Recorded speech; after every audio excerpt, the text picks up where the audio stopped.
انما یرید اللہ لیذہب عنکم الرجس اہل البیت ویطہرکم تطہیرا۔ حمد و صلات پتن یس آیت مبارکہ تہ برونٛٹھ کٔنۍ مےٚ تلاوت کٔر خطبہ مسنونہ پتن سُہ چھُ سورہ احزاب سورہ نمبر 33 تہٕ آیت نمبر 33۔ امیُک ترجم اِتھ کٔنۍ چھُ رب العالمین چھُ فرماوان یقیناً بے شک چھُ یژھان اللہ تعالیٰ تۄہہِ نِشن گنٛدگی دوٗر کرٕنۍ اہلِ بیتہٕ نِشن بیٚیہِ تۄہہِ پاکیٖزگی عطا کرٕنۍ۔ تہٕ اتھ مُناسبتس منٛز کرو أسۍ انشاء اللہ تعالیٰ کینٛہہ گُزٲرِشات فضیلتِ اہلِ بیتس متعلق، بیٚیہِ اہلِ بیتٕچ تعریٖف کیاہ چھےٚ، یِم کم چھِ، اتھ منٛز کٕم کٕم یِوان چھِ، یِمن ہٕنٛدۍ کیاہ حقوٗق چھِ وغیرہ۔ بیٛاکھ گرُپ چھُ سُہ یِم زن اہلِ بیتہٕ سۭتۍ محبت کرنٕکۍ دعوے دار چھِ، یِم زن اتھ منٛز غلوٗ کٔرِتھ فقط کینٛہن مخصوٗص افرادن منٛز گٔنٛزراوان چھِ اہلِ بیتن منٛز، مثلاً سیدنا علی، سیدنا فاطمہ تہٕ یِہنٛدۍ اولاد حسنین کریمین رضی اللہ عنہم اجمعین۔ یِمن کینٛہن چھِ ونان تِم یہِ ہسا گٔے اہلِ بیت، تہٕ تمہِ علاوٕ یِم تہِ سٲری باقٕے اہلِ بیتس منٛز یِوان چھِ تِمن چھِ امہِ تعریٖف نِش خارج کٔرِتھ تِمن متعلق زبان دار۔ میرے پاس کچھ قیمتی سرمایہ ہے، اسے حوالے کر کے مجھے جانا ہے۔ لوگوں کو عرض، حضرت کیا سرمایہ چھو؟ فرمونک کتاب اللہ، اخشم قرآن مجید، اخشم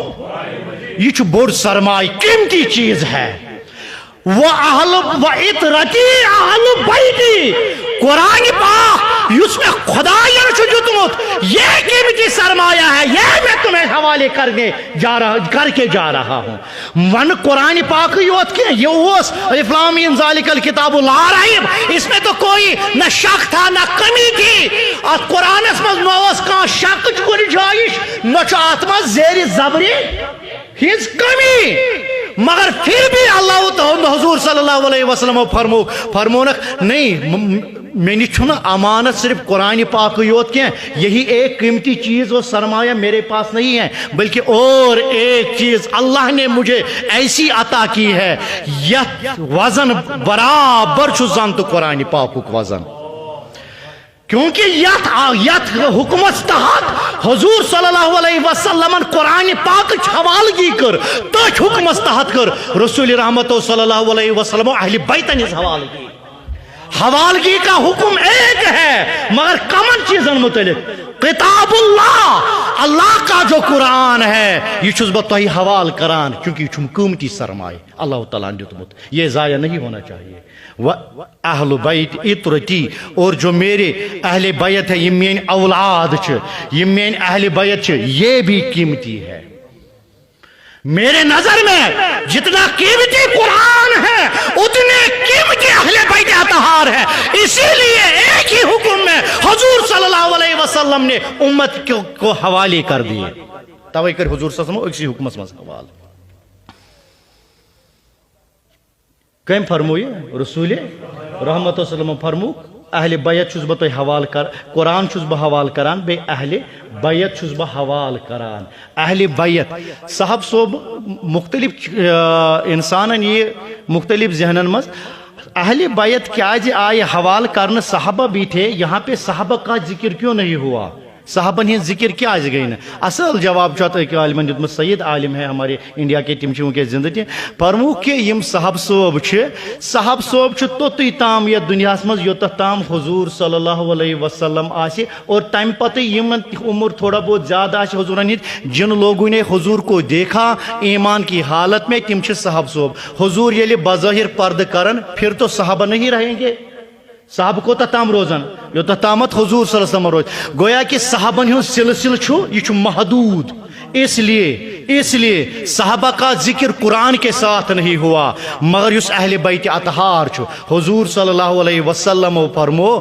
علی و فاطمہ وابناہما، علی تو فاطمہ بے یہ ذریت، یہ میرے اہل بیت ہے، اور جب تک کائنات رہے گی قرآن پاک روز، اور جو تام قرآن پاک روز تو تام روزن اولاد علی اولاد فاطمہ کی زندہ، اور کسی ایک دور میں قرآن ان سے جدا نہ ہوگا اور یہ لوگ قرآن سے جدا نہ ہوگے۔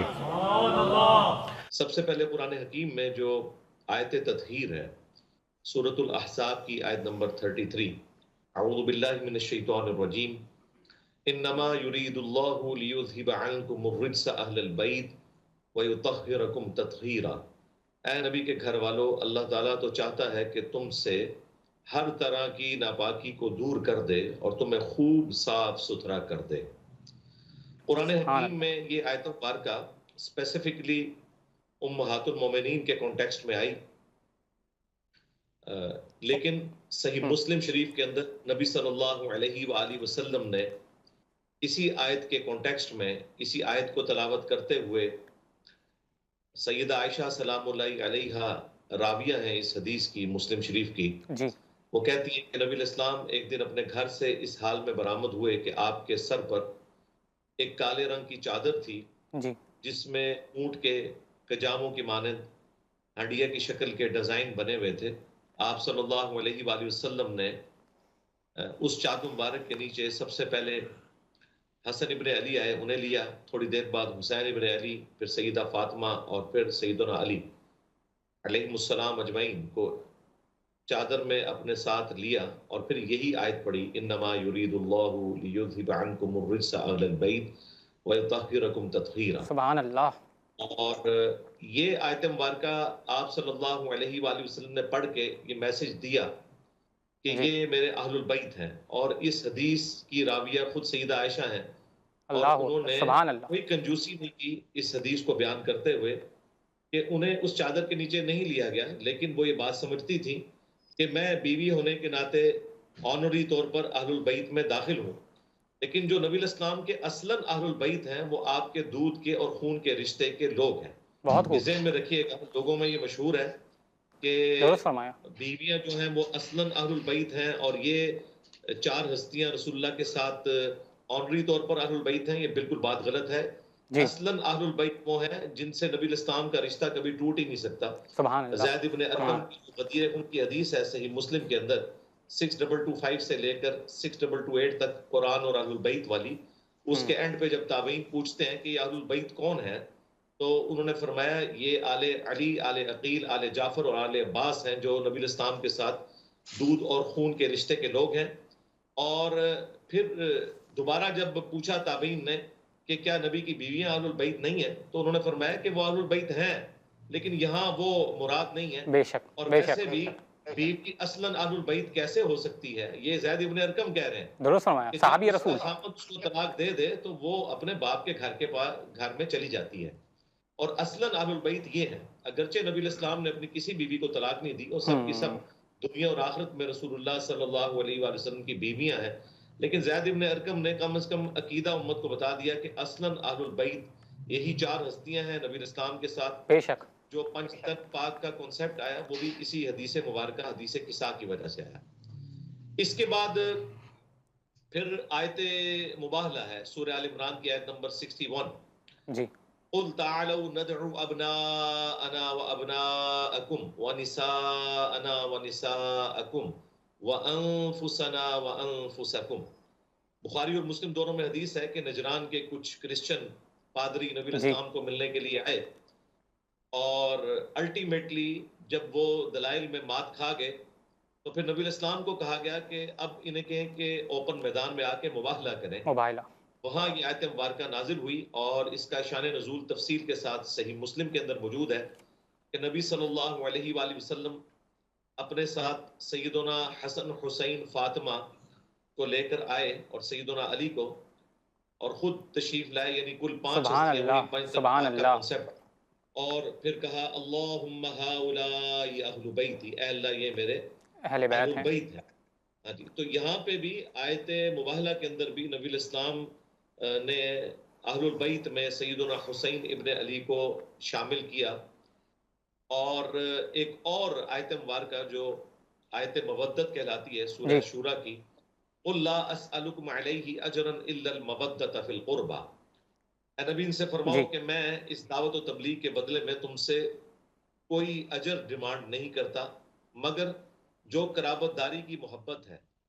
اب اس آیت کی تشریح دو طریقے سے کی گئی۔ عبداللہ ابن عباس کا قول بخاری میں موجود ہے، وہ اس آیت کی تشریح اس طرح کرتے تھے کہ نبی صلی اللہ علیہ وآلہ وسلم کے مخالفین جو تھے قریش مکہ، انہیں کہا جا رہا ہے کہ میں دعوت و تبلیغ کے عوض تم سے کوئی اجر ڈیمانڈ نہیں کرتا، لیکن ایٹ لیسٹ جو میری تم سے رشتہ داری ہے، اگرچہ تمہارے اور میرے دین کا فرق ہے، تو اس کا ہی لحاظ رکھو۔ ایک تشریح یہ ہے۔ ایک دوسری تشریح اسی بخاری کے حدیث میں عبداللہ ابن عباس کے شاگرد کرتے ہیں، اور وہ تشریح یہ کرتے ہیں کہ یہاں مراد اہل البیت جو نبی صلی اللہ علیہ وآلہ وسلم ہے، ان کی قرابت داری کی بات کی گئی ہے۔ سبحان یہ اللہ۔ دونوں باتیں اپنی جگہ درست ہیں۔ عبداللہ ابن عباس نے جو بات کی، تو اسی کی اگر آپ ایکسٹینشن بنائیں کہ وہ اللہ جو نان مسلم سے یہ کہہ رہا ہے کہ رسول اللہ کی رشتہ داری کا خیال رکھو، تو بدرجہ اولا سے کہا جائے گا کہ نبی الاسلام کی رشتہ داری کا خیال رکھو۔ اور اسے سپورٹنگ بخاری کی حدیث ہے جو حضرت ابوبکر صدیق رضی اللہ تعالیٰ عنہ کا قول ہے۔ حضرت ابوبکر کہتے ہیں کہ محمد کے قرب کو آل محمد صلی اللہ علیہ وآلہ وسلم اہل البیت کے قرب میں تلاش کرو، اور اس قول کو امام بخاری نے حسن و حسین کے چیپٹر میں ڈالا ہے، امہات المومنین کے چیپٹر میں نہیں ڈالا، تاکہ ناسبیوں کا رد کیا جائے کہ یہ حضرت ابوبکر کن کو کہہ رہے تھے اہل البیت، جو اصلاً اہل البیت ہیں، کہ ان کی محبت میں رسول اللہ کی محبت ہے۔ جامع ترمذی میں حدیث ہے، اللہ سے محبت کرو کہ ساری نعمتیں اس نے تمہیں دی ہیں، اور مجھ سے محبت کرو کہ میں اللہ کا رسول ہوں، اور رسول اللہ صلی اللہ علیہ وآلہ وسلم نے فرمایا میرے اہل البیت سے محبت کرو کہ ان کی نسبت میرے ساتھ ہے۔ جامع ترمذی میں ایک اور حدیث ہے کہ حسن و حسین جنتی نوجوانوں کے سردار ہیں، یہی حدیث حاکم میں ہے، اس میں الفاظ ہے حسن و حسین جنتی نوجوانوں کے سردار ہیں، اور ان کے والد علی بن ابی طالب ان سے بھی افضل ہیں۔ جزاک اللہ۔ پھر جامعہ ترمذی میں حدیث ہے حسین مجھ سے ہے، میں حسین سے ہوں، اے اللہ حسین میرے بیٹوں میں سے ایک بیٹا ہے جو حسین سے محبت رکھے، تو بھی اس سے محبت رکھ۔ اور مسند احمد میں حدیث ہے، حضرت ابو ہریرہ کہتے ہیں نبی الاسلام نے کہا کہ جو حسین سے محبت رکھے گا وہ مجھ سے محبت رکھے گا، اور جو حسن و حسین سے بغض رکھے گا وہ مجھ سے بغض رکھے گا۔ اس طرح کی بہت ساری احادیث ذخیرہ احادیث کے اندر موجود ہیں